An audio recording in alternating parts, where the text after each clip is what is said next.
sometimes a myth people think is like, oh, marriages break down because there's this one big event. But I think in most cases it's because... What are some of the common challenges couples face that you have seen? There's something called the mental load. And there's arguments of fairness and who's doing what, and I'm exhausted. We've often had the argument of who's more tired, and we're like, right, let's just agree that we're both knackered. We're both shattered. Yeah. Because often couples will come and think they're the only one struggling, and they're looking around their friends and everyone seems all happy and smiley, but they're not. Because some people are like, oh, we've been doing this for 20 years. I haven't got another argument in done. me. I can't, I'm done. And So it's not necessarily about getting it right first time. It's about just trying to improve on where you are. My golden rule for all couples, this is it. What would that be? this is going to sound like a really small thing, but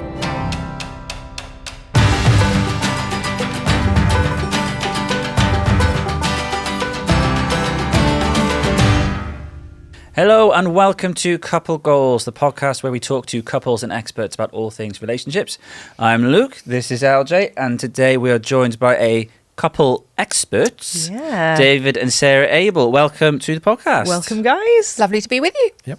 Well, thanks for coming on. For those who don't know who you are and what you do, can you just introduce yourselves? So we are couples coaches. We coach couples on their marriages, on their relationships, and we're the founders of the Relationships Academy. And we've been doing it together full-time since 2016. Wow. Wow. Well, thank you for coming on the show. Pleasure. Now, before we get into the coaching, we have to do the icebreaker. Get to do the icebreaker. Yes. So we will do the icebreaker, which is we get to spin the wheel. So LJ, you explain a little bit about that. So we've got this beautiful little wheel here with some lovely cards, and we're going to spin it. Whichever colour it lands on, we're going to pick up the corresponding card, have a little bit of fun trying to answer the random question that pops up with that.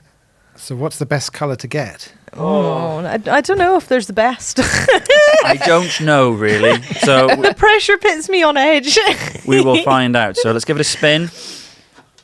Oh, What's it? oh, is it white? That creamy, Oh, whitey cream. colour. I call it cream. Oh, I like to call it cream. cream. Vanilla. Is it full fat or half fat? Let's find out. Oat milk, funnily enough. Okay. So this is a when question. When do you get most frustrated with each other? Okay, that's a full fat one. Ooh.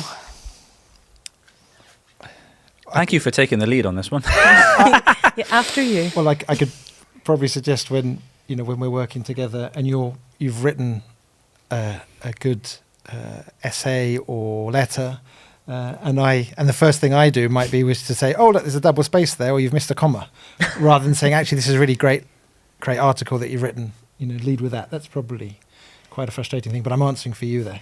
Yes, you're very good at spotting the detail, but that can be very frustrating. Yes, we're answering it the wrong way around, aren't we? We're answering it for each other. I think you'd probably find me most frustrating when I do things like leave, like breadcrumbs or things all over the kind of kitchen counter, and then not realise, like just kind of not quite clean up beautifully after myself. Yeah, and there's things that are sort of left. Yeah, around sticky sort of jam spoons on the on the side. You just say most frustrating. Yes. I mean, I'm quite neurotic, so yes, there would be a number of There'll be a number of things. He's got a whole list. We could be Only here all ask for day. one. Just So one, David. Let's pass it over there. Yeah. Yours. Let's not get the couple coaches arguing before we get into the podcast. I think got one? I most frustrate you. Oh, we're doing it that way. The time between I wake up and go to sleep. Oh, come on. No. No, I'm fishing for sympathy there. I've got one for you. Oh, have you? Well, when you most frustrate me. No, when you frustrate me. Oh, all That's right, do it that way. easier. Okay. Yeah. All right. When you leave a wet towel on the bed. Oh, really? Yeah, because you have a shower every morning, it's pretty much every day. Oh, okay. But, I don't bring it up to you. I didn't do it today. Did you not? No, I don't notice when you do the right thing. No. I didn't know I put it on the door today. I put it on the door. Oh, well done. Well done. Yeah. I have noticed that could annoy you. He's learning. I'm learning. I'm listening. Could sense the tension. When do you most frustrate me? Yeah, when do I frustrate you? All right, let's keep it superficial. Let's not get deep immediately. Probably. Right. Oh. Okay. No, I've got one. I've got one. So one. when I'm talking to you, Oh yeah. and Catherine Hill has a word for this, know and what you you were and saying. you fub me. Yeah, I'm very sorry. Fubbing is when you snub someone with your phone. Yeah. Yes. Yes. Yeah. And you fub me Fair play. something fierce. Yeah. Yes. Fub your you can fierce. do. Because I'll be trying to tell you a joke, or I'll be trying to tell you something. Oh, have you done it? And she's like, she does this thing where she'll be tapping away, and then as she turns to look at me, Yeah. it's the slowest turn of the head I've ever seen in my life. And I know in that turn she's not heard a single thing I've said. No. But she has finished reading her message. But she's sent, she's finished talking to whoever's on her phone. That's me trying to pretend that I'm listening. I know. It doesn't work. It doesn't work. I Sees think right he's seen me. through it. He's seen through it, yeah. Well, there you go. Well, that was another successful icebreaker. Put this back. Thanks for joining in. Tidy it up. Don't break it now. Yeah, don't break Yeah. the wheel. So that it's not going to Lovely. break. Okay, there we go. Perfect. Very nice. Okay. Now we know how we're frustrated with each other. You guys are couple coaches. You coach other couples, but you are a couple yourself. So what's that like? What's that dynamic like? I think, well, speak for yourself. We always say, actually, it's lovely being able to work with each other because it's like we get to work with our best friend. David Yeah. often says Yeah, that. I often actually. say that. I don't know what Sarah says to that, but I often say that. I'm saying it now. I'm Okay. saying it now. And it is very good for our own relationship as well. That's the sort of selfish part of it because it keeps us in check. And when we get things wrong, we're like, oh, there's another story we can share about how Here's not another to do example. it. How not to do it. But for the couples, I think there's something about having 2-on-2 that can be a helpful kind of dynamic because there's two of us. There's a male, there's a female, but also there's four of us in the room. Yeah. There's two sets of eyes on the other couple that we're with, which can be helpful because it's like sometimes what the person speaking is giving away, there's also what the person who's listening is giving away as Yeah. well. And so Interesting. if you can be watching both, that's really helpful. If there's just one of you, that could be harder because you're just focused on the person probably who's speaking. And there's something of a balance that we find with a couple because let's say it's quite granular. Let's say someone's doing something wrong, let's say. And if the therapist or counsellor or coach is kind of siding with them because legitimately the other Yeah. person may feel sort of slightly ganged up on. Right. Whereas there's two of us and we can bring that balance. But also if two of us are sort of agreeing with one person, then it's probably not a personal thing. You're thinking, well, maybe I ought to be looking at that because it's not just one person ganging up on me. It's two people actually looking into this and going, well, there might be something different to do. And we often, side, for want of a better word, with different. So sometimes the males may sort of connect together, but sometimes I might side with you because we might be more rhinos and Sarah and Luke might be more hedgehogs, for example. And so there's different sort of. What's a rhino? What's a hedgehog?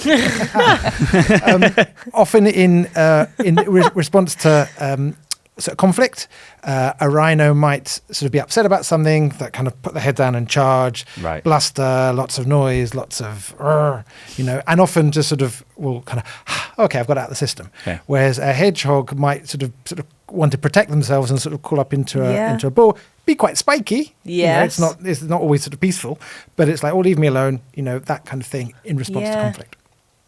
Okay. What am I? Oh, I don't know. I think I'm a rhino. Yeah, I'm probably a more rhino. Can I be a prickly rhino? Prickly Yes. rhino. Yeah.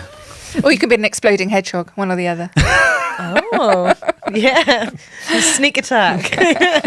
Oh, brilliant. And you call yourselves coaches. Now, what is the difference between a coach and a counsellor? Well, to make it even more confusing, we call ourselves therapeutic coaches. But Oh. we'll come on to that in a second. But I think I'll use a sporting analogy, Okay. if that's all right. So imagine you were playing tennis, or you wanted to play tennis, you wanted to get your game better, Okay. but you'd had an injury. So you might go to a doctor or a physio to get your injury sorted out and to get it healed.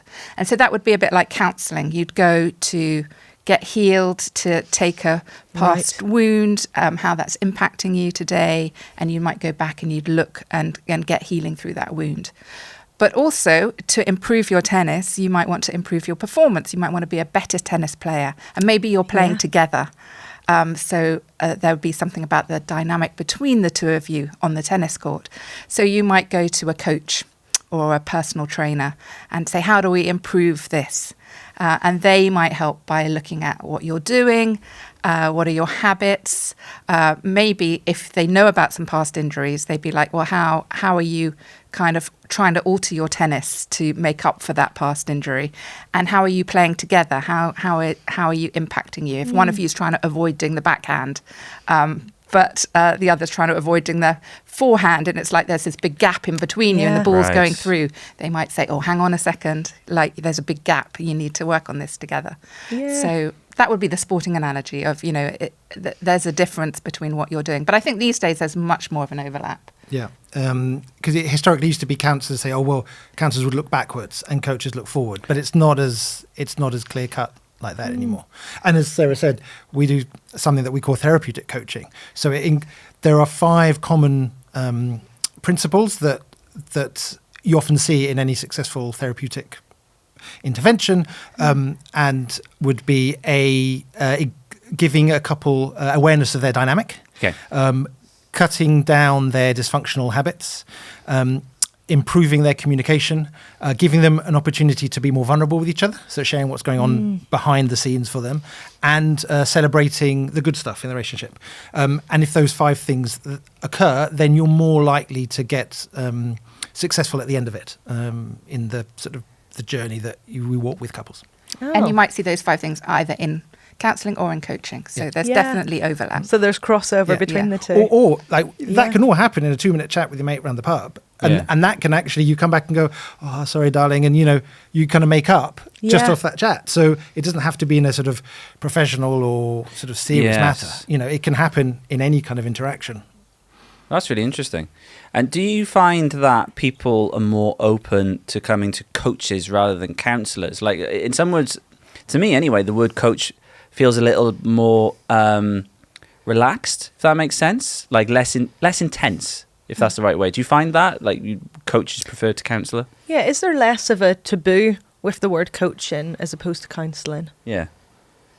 I think some people will struggle anyway to come and talk about their relationship. So whichever label you put on it. Yeah. But I think it can help, because I think the idea of a coach, people are used to a sports coach. Yeah. And they're used to that idea. Or maybe they have a coach at work. So I think it has entered the kind of, the lexicon as something that, takes us forward. And actually, you want people to feel that they can get help, whether it is counselling or coaching, whatever stage they're at, whether they're really going through issues or whether they just want to improve a little bit of where they are. So it is breaking down that stigma, I think, about kind of reaching out and getting help. Yeah, makes it a bit more accessible, I suppose, in that sense. Yeah. Okay. Yeah. Well, we want to talk about some of the things that come up a bit more frequently when you're coaching couples. But you're a couple. Mm-hmm. You've got a story. So we want to know a bit more about you first. So how did you guys meet? How did you guys get together? Well, interestingly, we met on a Christian counselling course. It was was it 18 months? Yeah. And we'd go away. 10 weekends of 18 months. Yeah. Okay. And we sort of hung around in the same group, the sort of singles group, I think it was at the time. And younger. And younger, group. Yeah. And I think it was sort of week 6 or weekend 6, weekend 7, July, August time.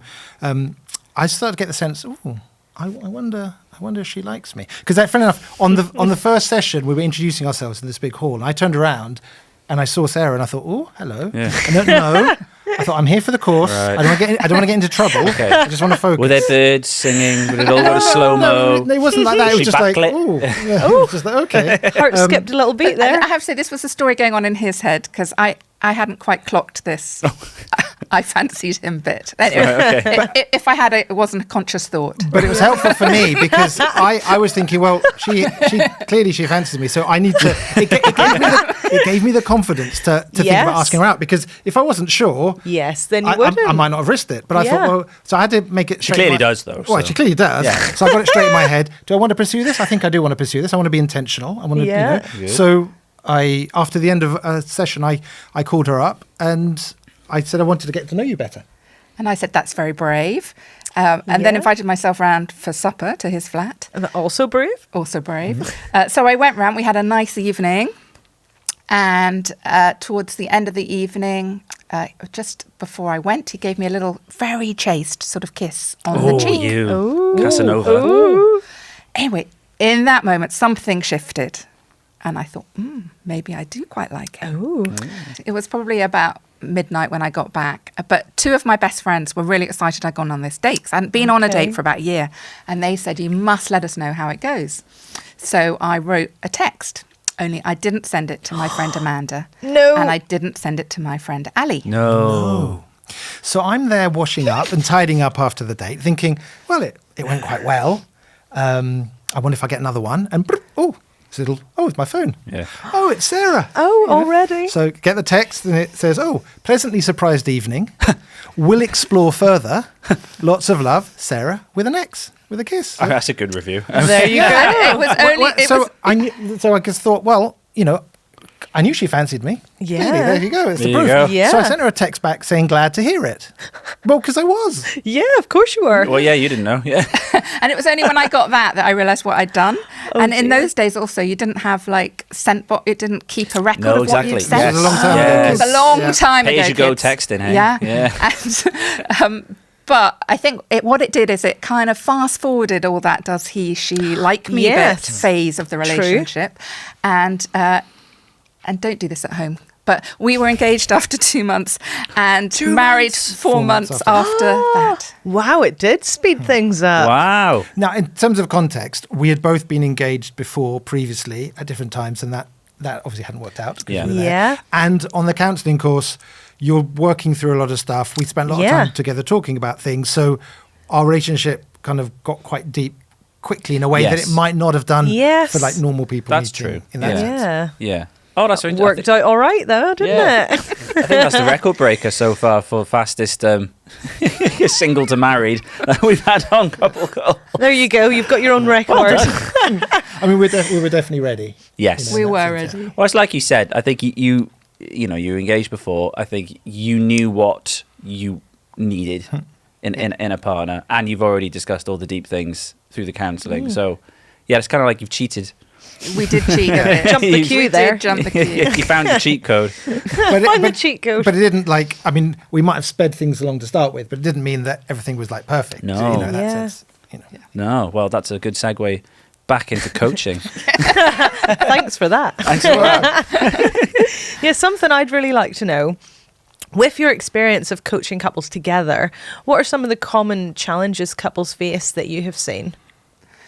I think what's interesting is couples they'll come with their presenting issue. So they'll come and it'd be like, these are the things that we want to talk about. Yes. And underneath that, whatever those things are, so it might be, I don't know, communication, or there was an affair, or Or struggling to have sex, or all sorts of different things that can happen.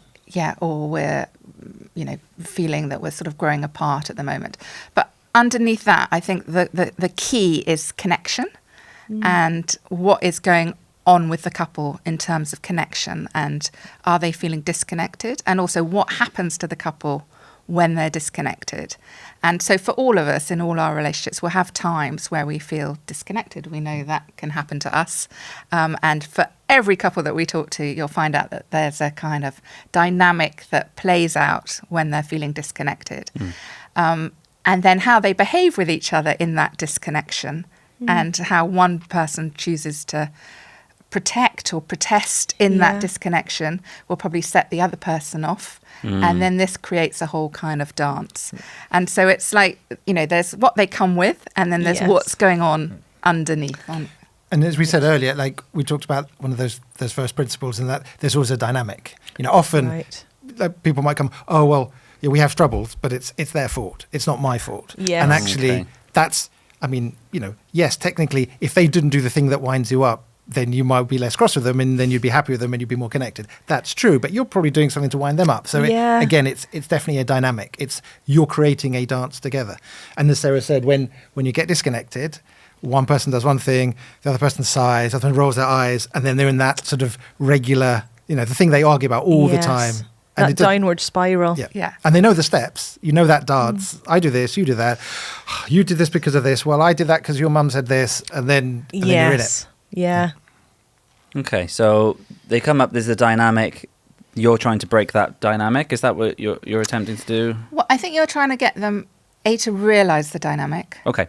And where that comes from for each of them and what they're trying to achieve, because you're normally doing it with the best interest, because everyone wants to reconnect, because this is your favourite person, this is your person in life, you want to feel connected. So actually that feeling of disconnection is a bit like a sort of primal panic. It sends you into this state of it's the fight, flight, freeze response that you get. Right. And so none of us really want to be in that place. And we come up with what we think is our best thought in the moment of how to reconnect. And none of this is necessarily conscious, it's probably subconscious. And so someone might think, okay, well, the best way to reconnect is to get all the problems out on the table, to go towards them and say, look, we're having all these issues. We've got to sort them out. Let me tell you all the 10 things that are going wrong in the relationship, and then we'll be fine. Or let me tell you all the 10 things that you're doing wrong in the relationship, and then we'll be fine. Can you just fix my partner, then we'll be all right. Yeah. And the other person might think, actually, the best way to make this connection feel better is if I give them a bit of space, because they look a little bit het up at the moment and they look a bit upset, and let me give them a bit of space. I don't like conflict. I don't really want this to escalate. So if I just leave them to be for a moment, and if I just go into the next room and go and watch my program and come back later, they might be in a better mood and we might all be okay again. But the one who wanted to make it right and connect is now like, now you've gone. Like, where have you gone? Right. And we were meant to make this right. And so then they can set each other off into this spiral. Right. Okay.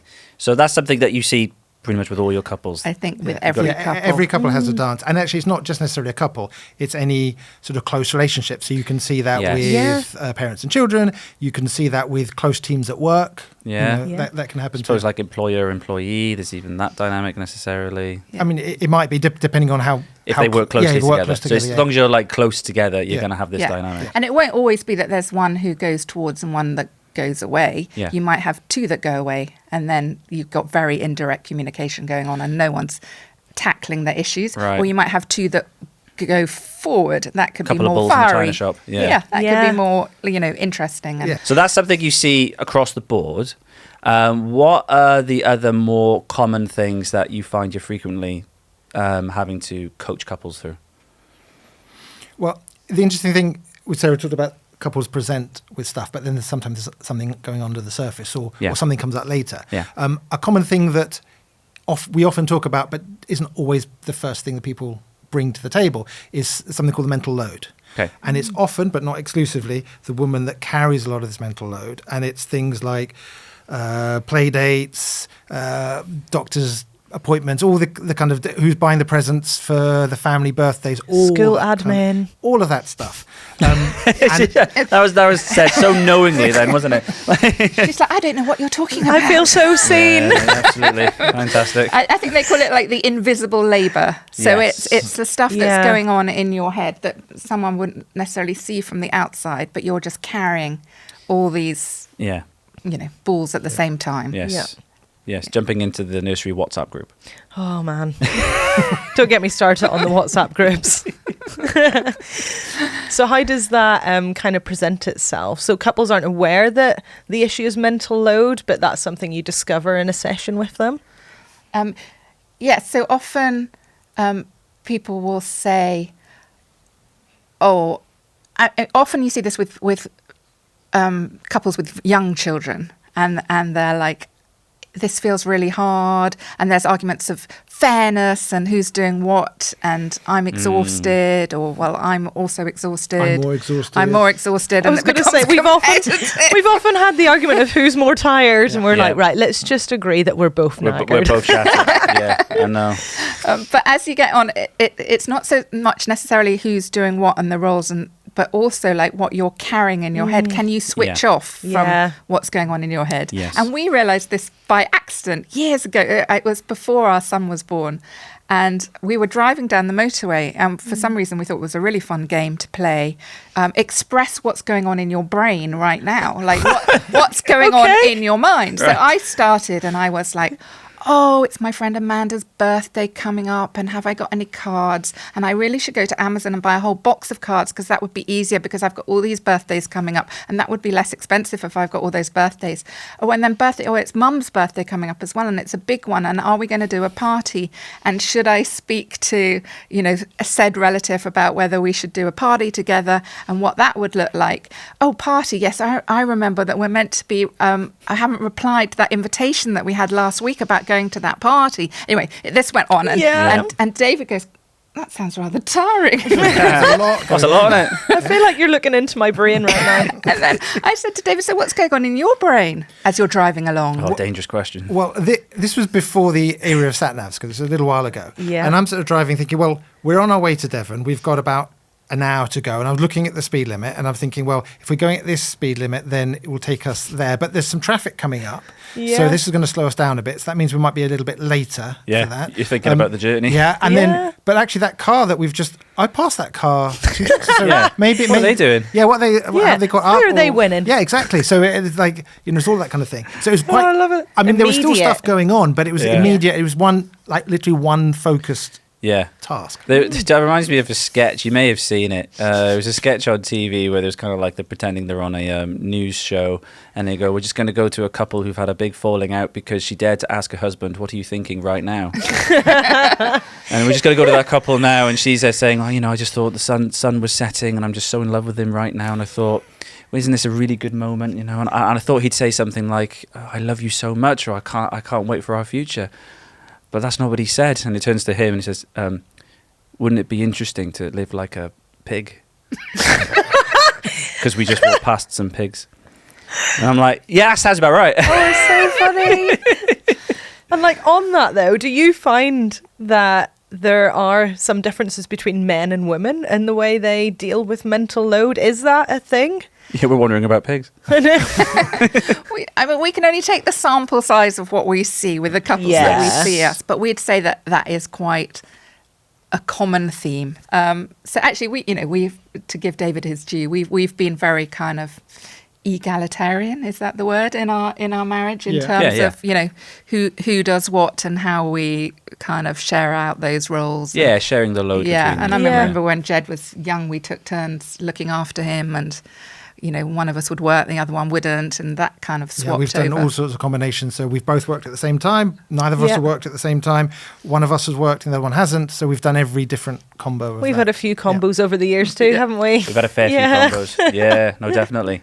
Do you often dip into your own stories when you're coaching couples? So I wouldn't say we do it often, but we try and do it kind of carefully and definitely sometimes, because I think what it does is it normalizes it for people. Yeah. So if you can say, we have a dynamic, you've got a dynamic, everyone has a dynamic, that even just saying that, it's like, oh, it's not just me. Yeah. Because often couples will come and think they're the only one struggling. Yeah. Because, it's not always easy to say we're struggling. And they're looking around their friends and everyone seems all happy and smiley, but they're not, because they know there's stuff going on at home.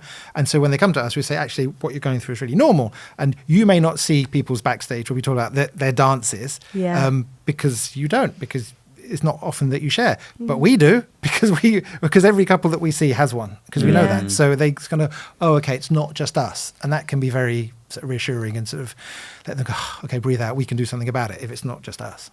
Yeah. And I think it's very common, isn't it, to compare our insides with someone else's outsides. Yeah. And so I think having a window into what our inside is like can sometimes help them to think, okay, that's not just us. Yeah, yeah. Levels the playing field. Levels the playing field. Yeah. And I think with the mental load, what we try and encourage them to think about as well is like, if you're going to pass things over, is to take your hands off. Because the temptation, it's a bit like with a toddler when you're teaching them to tie their shoelaces. It starts to get a bit irritating, and then you want to tie them for them because it quickens it up. Yes. And it can be a bit like that when you're trying to pass things over in the mental load or trying to pass over roles. It's like, I'm passing it over, but actually this is how to do it, or you didn't do that right, or and then you start to interfere, and then that's really demoralizing and isn't going to get anywhere. So it's like, if you're going to agree to pass something over, try and pass it over and pass the whole thing over. So the thought about it, the planning, the execution of it, and the review of it, or how it's going to get sorted. There's two aspects of that. There's that first one that Sarah said, but also what's the minimum standard that you're happy when you've passed it over? Because you can pass it over and the person done it, but you haven't done it the way I like to do it, and all this thing is wrong, so I'm going to have to do it again. It's twice as hard work. I shouldn't have given it to you in the first place. That may or may not be happening with couples. So we say, okay, if you're going to pass something over, what's the minimum level that you're happy for it to be? Because it's not going to be like you do it, and that's fine, because someone's learning how to do it, so it's going to take them time to get to your level, even if they can get to your level. But what's the basic standard that you will accept, that you won't moan about, complain that you've handed on, all that kind of thing? Yeah. No, that's really helpful. That's really helpful. What about those couples that come to you? I'm just trying to think of things that we deal with in Care for the Family. So we talk a lot. Rob talks a lot, actually. Rob Parsons, about creeping separateness, and this idea of people are just sort of becoming strangers in their own home and they haven't even realised it. Is that something that you come up against? I think that's very common, and I think screens probably don't help us at the moment either. You can literally be sitting in bed together and in a different world. Yes. But also I think in the busyness of life, which a lot of people experience, and again, especially when you've got young kids, it can be very easy to play tag team all the time, because that's a way to kind of cope. But then if you're playing tag team too much, where it's like, well, you take the kids now and then I'll take the kids later, when are you actually together? And then the danger is you're not having those moments of connection, however small, during the day, and you can start to grow apart, even if it's just a small percentage. Yeah, and you can go through seasons of that. So you can drift apart again, then come back together again for some reason, then drift apart and come back. And that may be fine, but it's when you drift apart and don't come back and don't realise that then something might change. So then you finally got all the kids out and they've left home, and suddenly like, oh, who is this person? Like, it feels like this big wall between you, and you haven't kind of noticed why that's happened. And you've been doing good jobs because you've kept the kids alive and got them educated and got them ready for life, which is really important. But you've then missed out on keeping your connection together, because eventually the kids bog off. And do they? Well, apparently, even if it's not until they're 26. But at some point they will do, and then you've got to enjoy the rest of your lives together, because that's why you got together in the first place, because you thought, I want to spend the rest of my life with this person. You've got to sustain that over the whole of your life. It's like you're living, like you start to live parallel lives, isn't it? And you're on these two different tracks, and then those tracks just gradually over time just go further and further apart. And I think sometimes a myth people think is like, oh, marriages break down because there's this one big event. There's the affair or the bankruptcy, and then people can't cope, or something that's going on. And that does happen. But I think in most cases it's because of this separation of the small daily choices that have led to this separateness. The good news is that there's the reverse of that. So if the small little disconnections are causing that, it also means that there are small little things that we can do every day that can reverse it. Can bring us back again. And so that's the encouraging bit of it, about it. It's like, actually, sometimes it only has to be small little things that we're putting into our day that can reverse that trend and bring us further towards each other rather than apart. Well, I think on that encouraging note, it's a good time to have a break. So we'll see you in a couple of minutes. Is your relationship on autopilot? In the beginning, relationships can feel like the start of a new adventure, but without effort and intentionality, it's easy for couples to drift apart. If you want to invest in your relationship, you'll love Going the Distance, a marriage event from Care for the Family. For the first time ever, we'll be joining the Going the Distance team with previous Couple Goals guests Catherine Hill, Kathy Madafan and Philip Janadu. full of wisdom, humour and vulnerability, we'll be exploring the essential areas to help strengthen your marriage together. We also have 2 great parenting events, as well as our sellout event hosted by our founder, An Evening with Rob Parsons.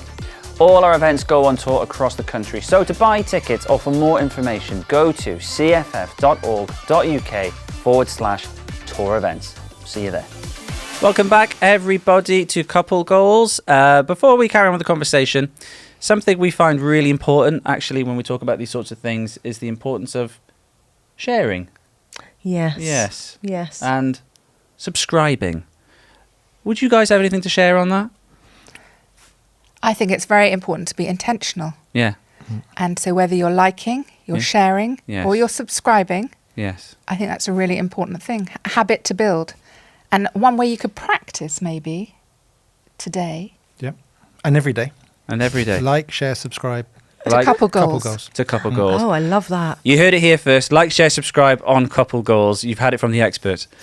Professional advice from relationship coaches. We tell all our couples that. We tell all our couples that. Please do. Like, share, subscribe. We'll give you some flyers. Fantastic. You might not need to subscribe every day, I'm taking it. You probably only need to do that Yeah, bit yeah, yeah. once. Oh, But that's keep all right. liking and If you have sharing. different accounts, subscribe. True. True. There you go. Perfect. We talked about in the first half a lot about the different things that come up in your conversations when you're coaching couples. So we talked about there's always a dynamic that you need to dance through, to dance with them. We talked about mental load, and we also talked about, well, we call it creeping separateness, but drifting apart from one another. Let's focus more now on what are the tools, what are the things practically couples can do to sort of get ahead of these things, or to, you know, if they're in it. What things would you suggest when you sat down with a couple like us? What tools would you recommend for these different things? Yeah, give us some wisdom. Wisdom. Got some wisdom? Got some wisdom? Maybe. I suppose it slightly depends on what they're presented with and what their, you know, what their issues are. So if you tell us what your issues are, then we can. Well, yeah. All right, here we go. We haven't got time, I'm afraid. We're having a session. How did this happen? You hoodwinked us. Well, I think it'd be really helpful if we looked back at the things you've brought up in the first half and then maybe go through what practical tips you give to couples. Well, mental load is a So let's take good mental one. load, because Yeah. I relate a lot to that. That's something that we find is definitely a thing. So what advice do you give couples to help them deal with those differences in mental load? How do you navigate those issues? You about to Well, open your I was going mouth to say, there. well, often with our couples, we do have a list of lots of different job lists, things that might often be on the mental load as a starter for couples. And often they'll start, when people come together, they'll have a different experience of who's running that in their previous households of origin. And then often won't be intentional. They'll just fall into a habit. So I remember with us, it took us 2 or 3 years for us to realize our finances weren't kind of running as smoothly as we thought it would be. And I was going to say, you're not looking at the accounts. And she was like, no, that's your job. And I'm like, really? But I thought it was your job. Because in my household, my mum would do the accounts. Like, Right. she'd okay. and she'd balance it, you know, back in checkbook days, she would get the checkbooks stubs. She would literally weekly check all of it. But Sarah's dad was an accountant. So in his home, Right. like, he was doing it because it's, you know, so it took us a couple of years to realize actually none of us are actually taking that on board and looking at it. So it took us a while to realize that. So often when couples talk about mental load with us, it gives them a chance to just reset. So here's all the lists of things that are applicable for us in our household. Who's going to do what? Who's doing it now? Are we happy with who's doing it now? Do we want to swap? Do we want to change? Yeah. So it's a starting point so you're not missing anything effectively. Yeah. So that's a good start. And then I think, as we said before, it's discussing what's involved in those roles, especially if it's one that you're handing over. So you might be like, actually, I'm going to hand that one over. It's handing it over with some expectations on it of like, so I don't know, let's say it's vacuuming the floor. And so you might be like, okay, well, does that mean once a week? Does that mean every day? Is that once a month? Yeah. Is that pulling out the sofas or just going around the furniture? Right. Like what are we expecting? And is there like Yeah. a minimum that we're happy with? What's your baseline? What's the baseline? So that's kind of agreed. In fact, that's one thing that we talk about a lot with our couples is the difference between expectations and agreements. Right. And so expectations are these things that we hold in our head the whole time, and often they're not verbalized. And so then that can lead to misunderstandings or frustrations, or like, I thought you were hoovering the front room. Well, I just found dust everywhere and stuff under the sofa and on the, and it was like, oh, I just thought hoovering just meant going around the edge of the rug and doing whatever. Yes. And so speaking out your expectations of what you're thinking something involves, and then coming to an agreement together. So this works in all areas of marriage, but sharing your expectations. We get people to do this when they're going on a holiday, actually. It's a really good thing to do. So like, you're going on a holiday, voice your expectations to each other. What are the things you're hoping is going to happen on this holiday? And you might say, well, I'm really hoping that I'm going to have a lie-in every day, or I'm really hoping that we're going to go on a 5-mile trek and or climb a mountain before breakfast and or I think we're going to have sex every day, or whatever it is. And so put your expectations out there and then try and come to some agreements together about, okay, we could do that. We could have a lie-in, then climb the mountain, and then come back and have sex. It's a really good way to avoid disappointment, though, isn't it? Yeah, and not presume that your partner is on the same page as you, and then feel disappointed that they aren't. And I guess that can cause you to feel a little bit disconnected then, can't it? Because you're like, oh, I thought I knew you and I thought you would know to meet my needs, even if I don't voice my needs. I think that's something that we've worked on over the years. It's like, oh right, you see the world really differently to me. Wee bit.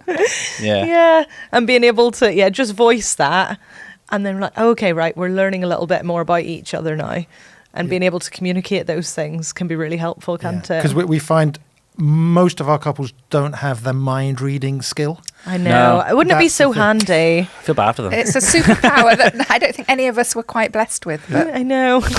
but all seem to think that we have. Yes. I know. I do think a lot of people go into marriage thinking, oh, well, you can read my mind because you're my soulmate. I mean, I did anyway. Well, no, it's true, because I can't even count the amount of times where we've had like a bit of a disagreement on something, and I've said, well, I just thought you'd get that. Yes, yeah. Because I'd say that phrase a lot. I just thought you would get that. I clearly am not going to like that. Yeah, I know. Like, well, you didn't tell me. Do I have to? and to be fair, I think it comes from the fact that sometimes when we connect, there are aspects of the other person that we just do get. And either you intuit or it's the same as you. You think, oh, you're just like me. This is brilliant. And that works for lots of times, except for the times that it doesn't. And that's the bit that suddenly surprises us. And we're thinking, oh, I thought we were 100% connected and now we're not. And oh, that's a surprise. And that sort of change from being 100% connected to not being 100% connected, that's the issue.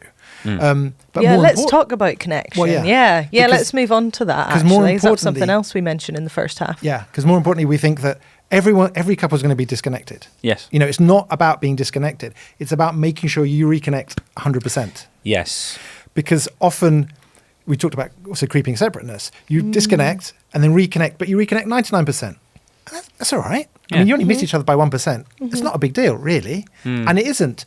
But if every time you miss each other by 1%, at some point on the line, you come back and suddenly you only connected 30%. And then you suddenly think, oh, we're a long way apart now. And how did that happen?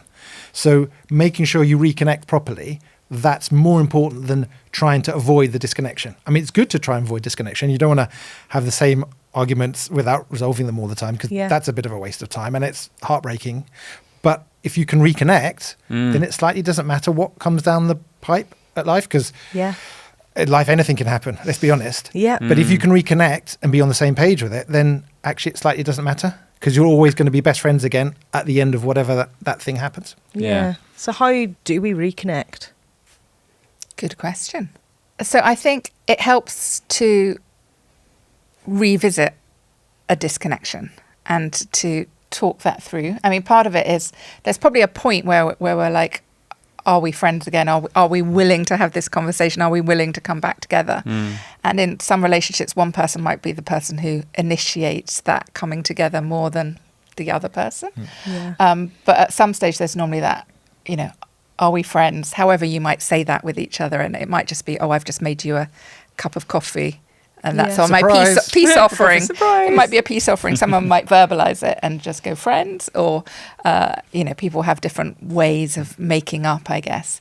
But also, it's then saying sorry, apologizing, taking responsibility for what we did. Yeah. And also, I think realizing what we are trying to encourage our couples to do is realize what happened there. Like, how did we get into that situation? So not how did you make me cross? Yes. But how did we get into that situation? What was going on for both of us in there? Yeah. And what could we learn from that? And what would we want to do differently going forward? And it helps to be vulnerable about how that experience was for us and what we were really feeling and what was the story we were telling ourselves. Because often it comes back to what was the story underneath that event that we were telling ourselves. Yeah. So you might say, oh, you went and made some tea and coffee earlier and you didn't bring me one.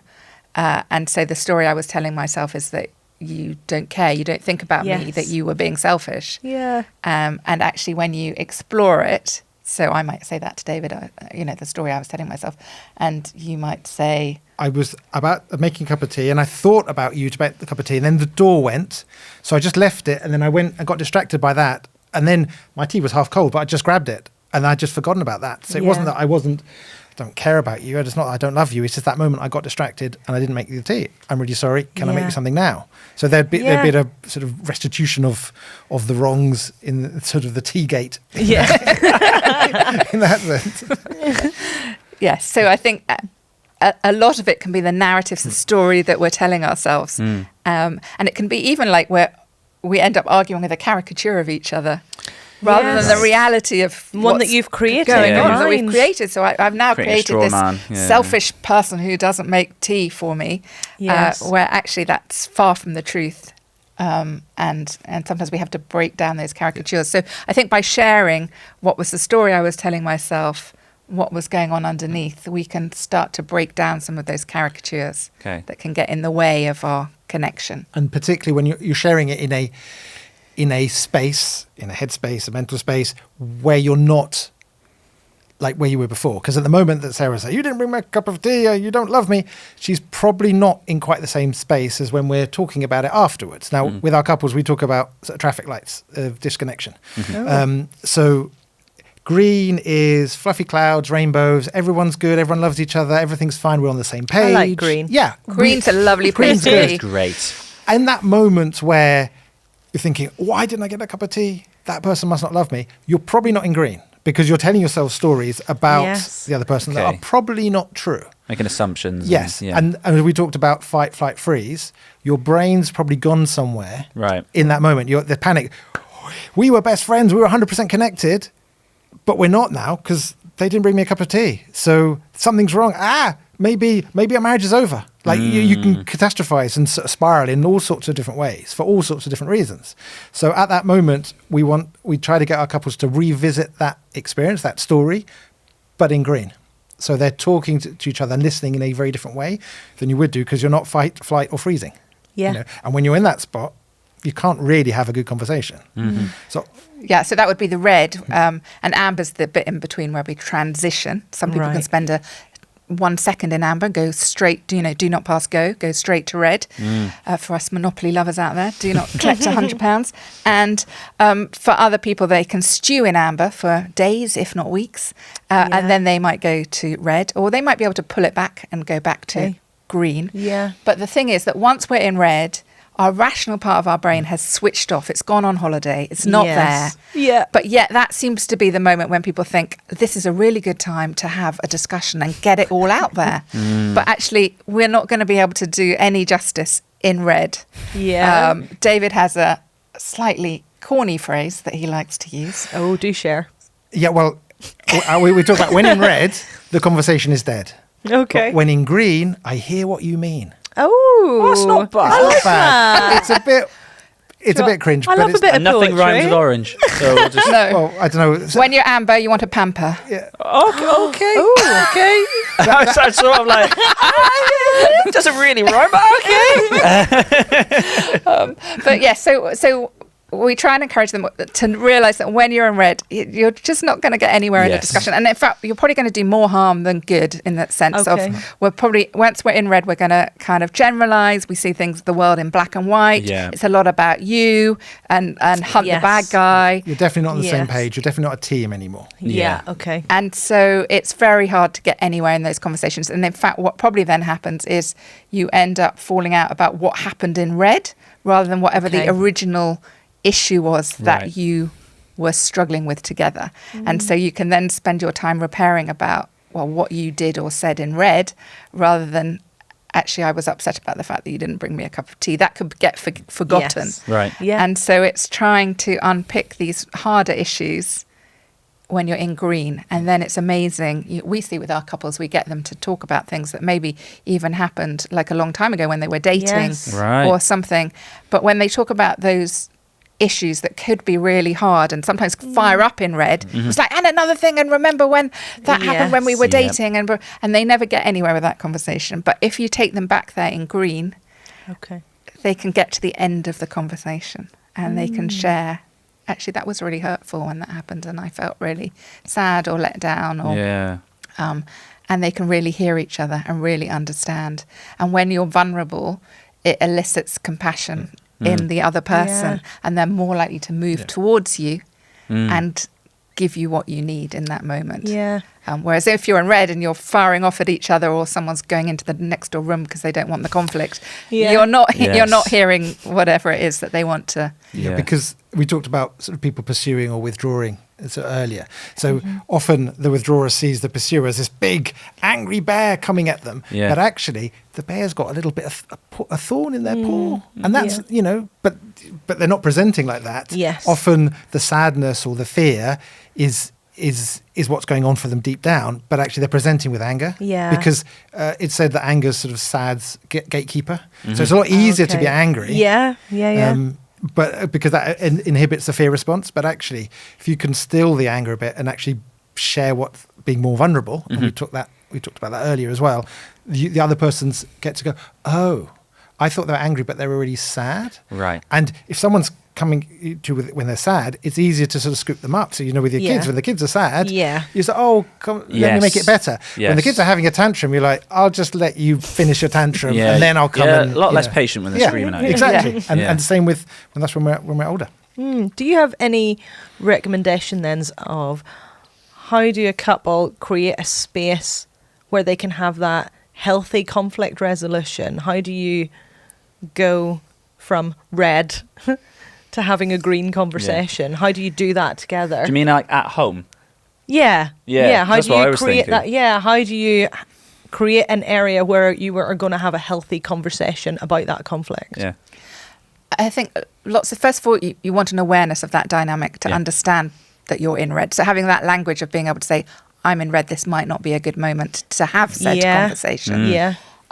And that might mean taking some time out to go and either self-regulate or co-regulate. Sometimes we can help each other to calm down, and that might just be like, we need to go for a walk outside in nature, or let's just have a cup of tea for 10 minutes.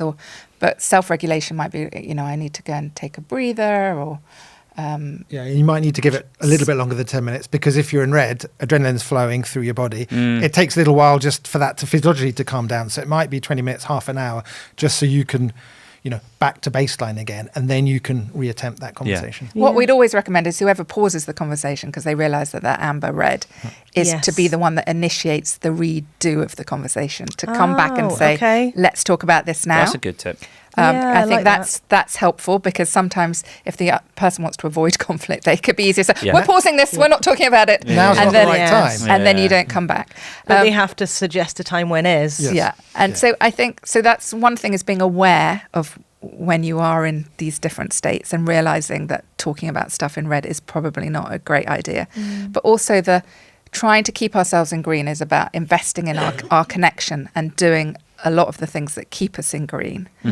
And then when we're having a conversation in green, we always say, have the conversation, but be aware you need to keep yourself in green and the other person in green. And if either of you feel that if you're leaving that state, just tell each other that that's what's happening, and that you might need to, and if you can catch yourselves quickly when you've gone into amber, Yeah. you might not go the full way to red, because you can just say, okay, I'm just going to go and splash that cold water on my face, or I'm just going to go and make my cup of tea, or let's carry on this conversation walking outside, because that might be better for us.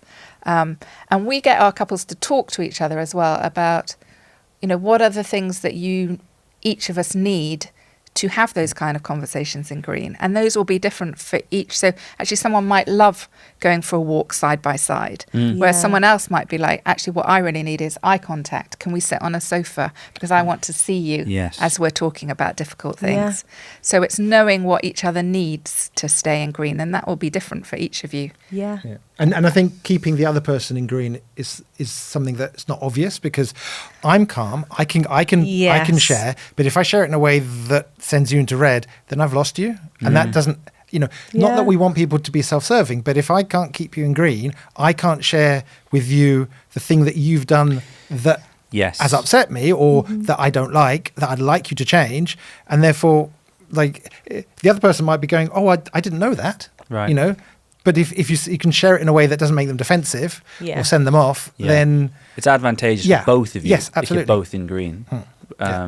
That's really powerful, actually. And I think underlining everything you're saying, it seems to be the importance of self-awareness. How much responsibility do you think people need to have just on themselves then, in terms of what am I bringing into this relationship? And is that hard for people to do? Have you found that? Funny enough, it's a question that we ask people right at the beginning before we see any of our couples is do you recognise that there's a problem? Do you take responsibility for some of the problem, whether it's 5% or 95%, but can you take some responsibility? And then have you got some energy to do anything about it? Have you got resource? Have you got time? Are you prepared to? Because some people are like, oh, we've been doing this for 20 years. I haven't got it. I haven't got another argument in me. I'm done. And that's obviously not what we want to get to, but you can understand when people have got to that stage. And so it's thinking, but that middle question of can you take responsibility is really important, because it can't be just, well, if they change, everything will be all right. And because it is a dynamic, and that's why I think it's important to see it as a dynamic, it's realizing like that's an entity in itself. Us is an entity in itself, separate to you and me, and we're creating this dynamic together. So we've got to take responsibility for what we're bringing into that. And we can't control the other person.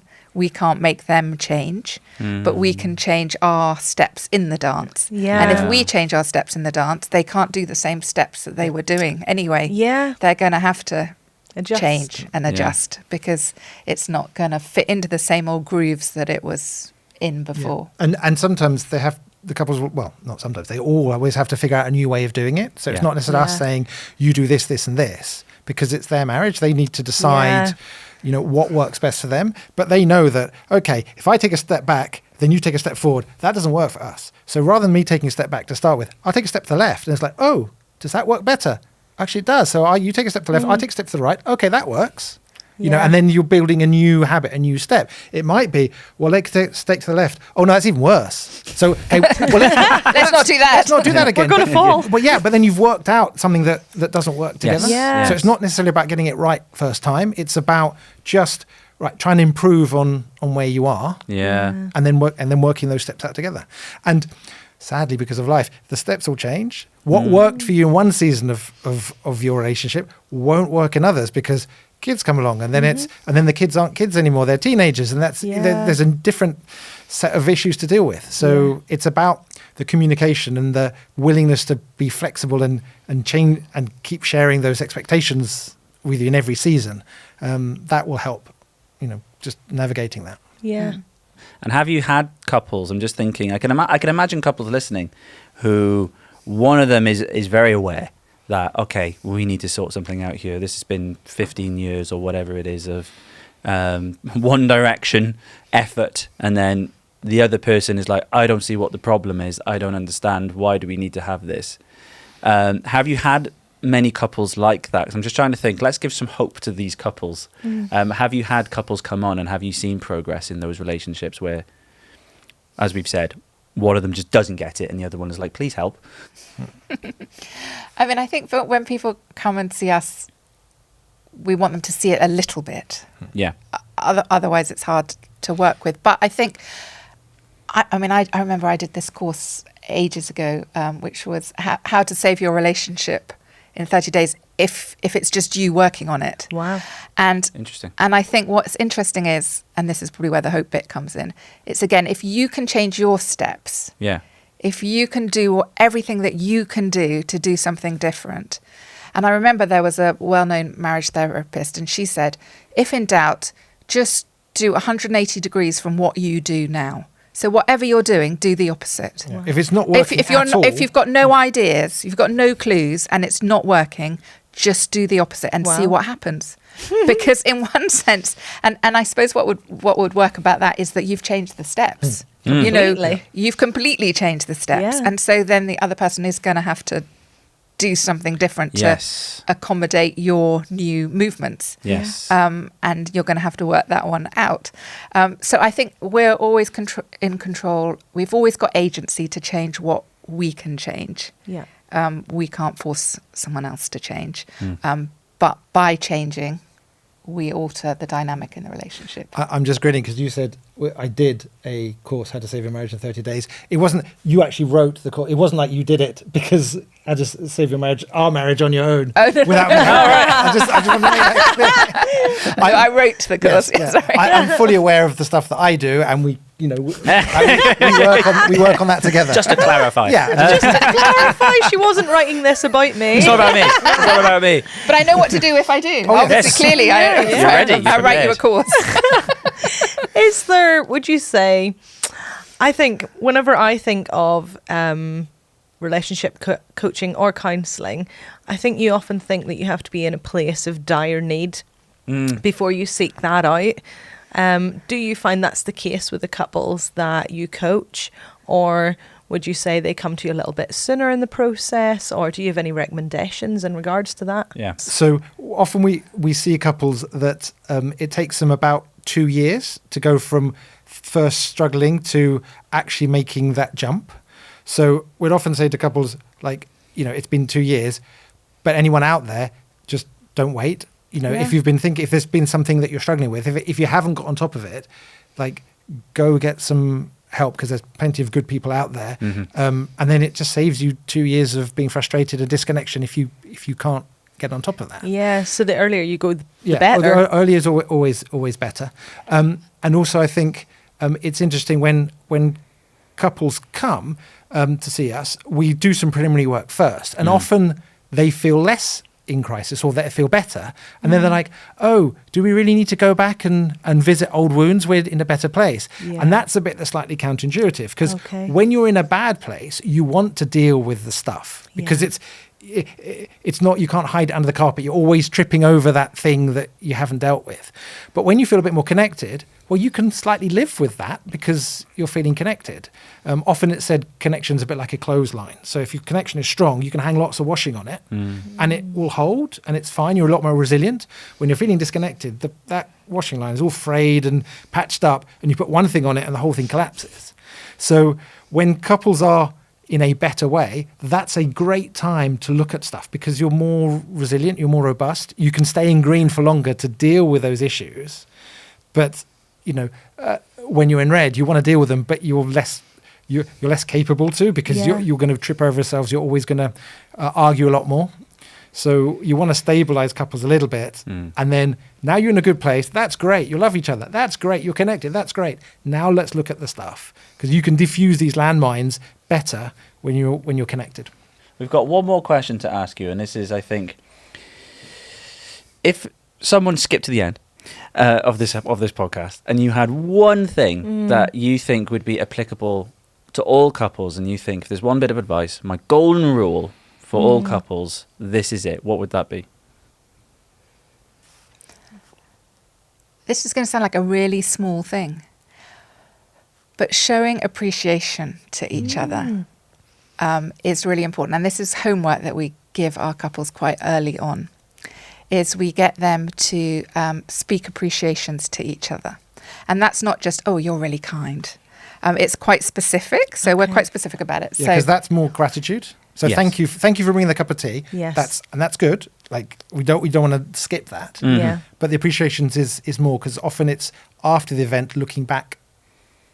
Looking back at the event that happened. So we'd say 3 things about these appreciations. 1, be really specific. Okay. So this morning you bought me a cup of tea without me asking when I was having a little bit of a lie-in and I didn't want to get out of bed.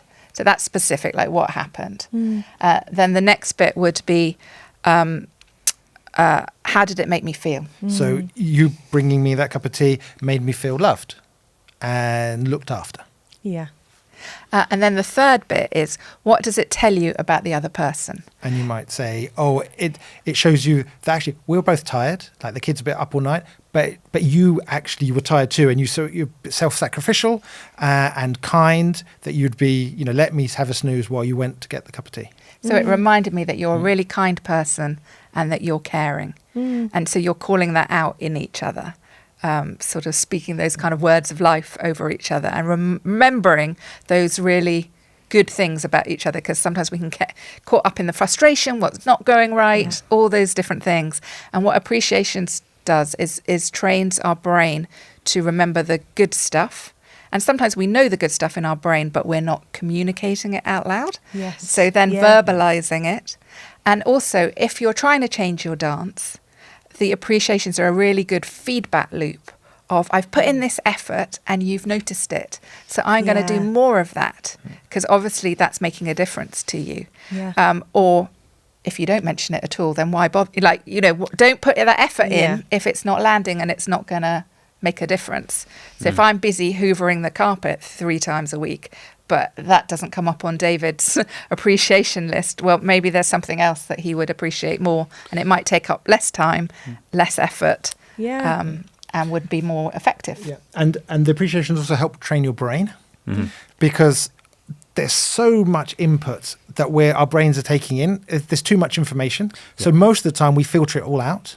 But actually, if you're specific about the things that you're looking for, then you tend to see them more. So it's like, kind of say, do you see that new green car? And they're like, no, I didn't. And then the next day, you've seen green cars everywhere. Yeah. And it's a bit like that. And so rather than seeing all the stuff that your spouse does wrong, say, you're now looking for all the stuff that they're doing right. And then you're sharing that. And so, again, that helps with the connection. Yeah. Oh, brilliant. It's the power of positive thinking. Positive thinking. I like it. Thank you both for coming on to Couple Goals. We've had lots of fun. I feel coached. It's been great, yes.